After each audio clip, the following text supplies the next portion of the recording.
Bonjour à tous, bonjour à toutes. Une nouvelle courte vidéo sur les personnes manipulatrices, toxiques, perverses.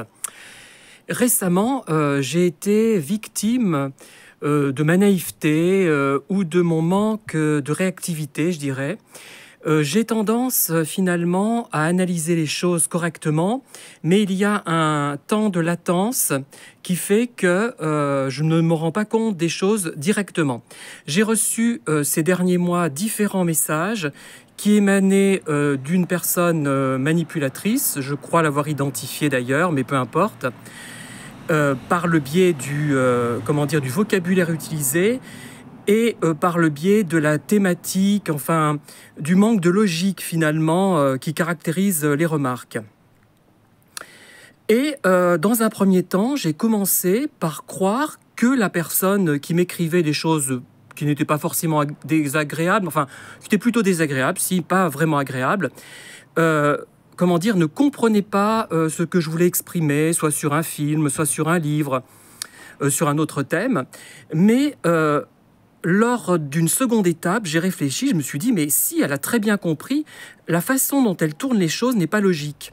C'est-à-dire que, par exemple, elle prétend que tel film est apprécié par un nombre important de spectateurs et que, par conséquent, ce film est de qualité. Ça ne prouve strictement rien. Ça peut prouver qu'il est divertissant, qu'il séduit un grand public, mais ça ne prouve absolument pas que le film est de qualité sur le plan, par exemple, historique, sur le plan de la mise en scène. Si vous vous souvenez de séries comme Santa Barbara, voire Dallas, enfin Dallas c'était un peu mieux je pense, ces séries avaient du succès, voire Les Feux de l'amour, tiens, et pourtant ce ne sont pas vraiment des séries de qualité, c'est-à-dire que dans Les Feux de l'amour on voit beaucoup de beaux hommes, de belles femmes, mais c'est le seul intérêt finalement du film, hein. Il n'y a rien d'original, rien de novateur là-dedans.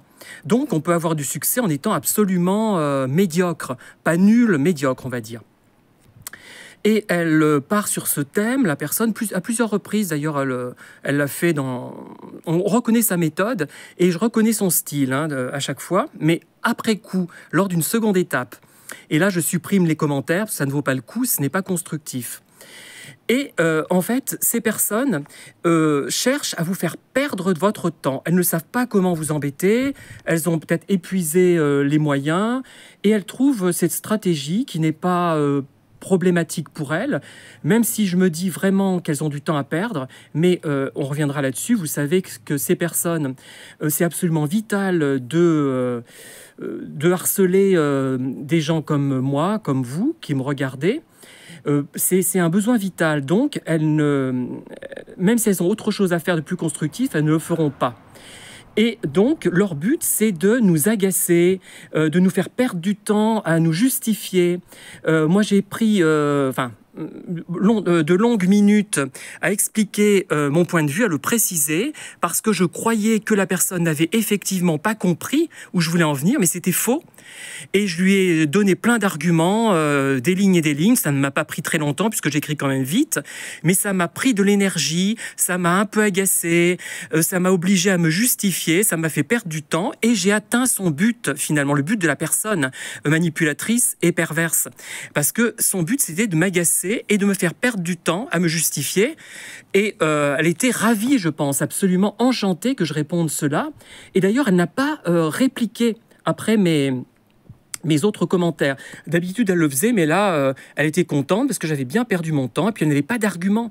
Ça n'a pas de sens, en fait. Ce que les gens pervers vous racontent n'a pas vraiment de sens. Ils n'ont pas vraiment de vrais arguments. Et donc, voilà. On se dit que ces personnes auraient mieux fait de passer leur temps à faire autre chose finalement, à se cultiver. Et d'ailleurs, vous avez remarqué sans doute que les pervers et les personnes manipulatrices ont une culture, mais elle est souvent limitée à une culture de manipulation, c'est-à-dire à une culture psychologique, voire philosophique, qui permet de mieux manipuler les gens. En dehors de ça, souvent, enfin pas toujours, mais souvent, je trouve qu'il n'y a rien. Mais c'est déjà pas mal, hein. Bon, on peut pas dire... l'intelligence est présente, mais il n'y a pas cette culture de plaisir, qui ne serait pas orientée, qui ne serait pas axée sur un besoin de manipuler. Et donc, bêtement, j'ai envie de dire patatras, je suis tombé plusieurs fois dans le panneau, bêtement, j'ai argumenté, je ne le ferai plus.